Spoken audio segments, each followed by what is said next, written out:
السلام عليكم ورحمة الله وبركاته. بسم الله الحمد لله والصلاة والسلام على أشرف رسول الله وعلى آله وصحبه أجمعين أما بعد. നബി സല്ലല്ലാഹു അലൈഹി വസല്ലമ തങ്ങളുടെ ജന്മദിനം കൊണ്ട് അനുഗ്രഹീതമായ പരിശുദ്ധമാക്കപ്പെട്ട റബീഉൽ അവ്വൽ മാസം സമാഗതമാകാനിരിക്കുകയാണ്. ലോകമെമ്പാടും നബി സല്ലല്ലാഹു അലൈഹി വസല്ലമ തങ്ങളെ ജന്മദിനം കൊണ്ട് സന്തോഷിക്കാൻ വേണ്ടി കാതോർത്തു നിൽക്കുന്ന സുന്ദരമായ ഈ സുദിനത്തിൽ അവിടത്തോടുള്ള മഹബ്ബത്ത്, അവിടത്തോടുള്ള പ്രേമം, അവിടത്തോടുള്ള ഇഷ്ക് വർദ്ധിപ്പിക്കാൻ വേണ്ടി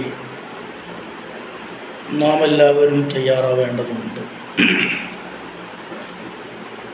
അവിടത്തോടുള്ള മഹബ്ബത്ത് കൊണ്ടല്ലാതെ നമ്മളാരും രക്ഷപ്പെടുമെന്ന് തോന്നുന്നില്ല. ഇബാദത്തുകളെ കൊണ്ട് രക്ഷപ്പെടുമെന്ന് ആർക്കും ഒരു ഉറപ്പുമില്ല.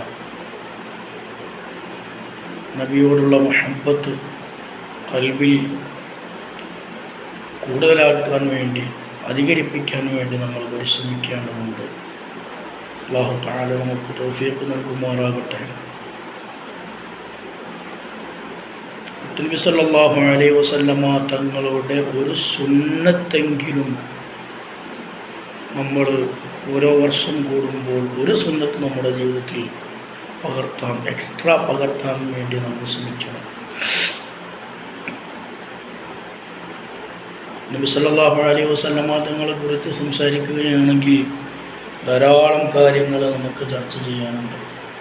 അവിടുത്തെ സ്വഭാവം,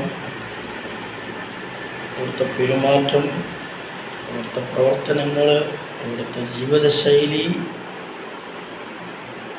അവിടുത്തെ വൃത്തി, അവിടുത്തെ സ്വഭാവം, എല്ലാ നിമിത്തങ്ങളെക്കുറിച്ച് നമ്മൾ ചർച്ച ചെയ്യുകയാണെങ്കിൽ ധാരാളം നമുക്ക് പഠിക്കാനുണ്ട്. ഒരു കുടുംബത്തോട് എങ്ങനെ പെരുമാറണം, ഭാര്യമാരെ എങ്ങനെ പരിഗണിക്കണം, മാതാപിതാക്കളെയും ഗുരുനാഥന്മാരെയും മുതിർന്നവരെയും എങ്ങനെ ബഹുമാനിക്കണം, കുട്ടികളോട് എങ്ങനെ പെരുമാറണം, ശത്രുക്കളോട് എങ്ങനെ പെരുമാറണം എന്നെല്ലാം ആ ഒരു ജീവിതത്തിൻ്റെ 63 വർഷം ജീവിച്ച ജീവിതത്തിൽ നമുക്ക് പാഠം ഉൾക്കൊള്ളാൻ ധാരാളം കാര്യങ്ങളുണ്ട്. ആ കാര്യങ്ങളൊക്കെ നമ്മുടെ ജീവിതത്തിൽ നമ്മൾ ശ്രദ്ധിച്ചു കഴിഞ്ഞാൽ ഉറപ്പായിട്ടും നമുക്ക് ഇരുലോകത്തും വിജയിക്കാൻ നമുക്ക് സാധിക്കും, യാതൊരു സംശയവുമില്ല. അവിടുത്തെ മുത്തുനബി സല്ലല്ലാഹു അലൈഹി വസല്ലമ തങ്ങളെ അതിയായി സ്നേഹിക്കാൻ എത്രത്തോളം സിദ്ദീഖ് റളിയല്ലാഹു അൻഹു നബി സല്ലല്ലാഹു അലൈഹി വസല്ലമ തങ്ങളോട് പറഞ്ഞൊരു വാക്കുണ്ട്: നബിയെ, എൻ്റെ മാതാപിതാക്കളെ വരെ ഞാൻ അങ്ങേക്ക് സമർപ്പിച്ചു.